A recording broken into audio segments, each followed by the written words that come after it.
La dalle piétonne et le parking souterrain entre les deux ne sont déjà plus qu'un souvenir. À la place, rien ne sera reconstruit. L'accès aux 12 immeubles qui restent debout aux alentours sera entièrement repensé et aménagé. Ces deux tours faisaient verrou sur la place du Montgaillard. C'était deux immeubles de très grande hauteur, 18 étages, où les gens ne voulaient plus habiter. Et donc il y avait beaucoup de vacances dans les immeubles, dans ces deux tours. Et donc beaucoup d'insécurité, des immeubles squattés. Bref, c'était des lieux qu'il fallait absolument démolir.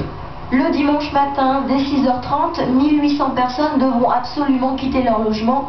Un périmètre de sécurité de 150 mètres a été mis en place autour de chaque tour. L'implosion est prévue vers 11h30.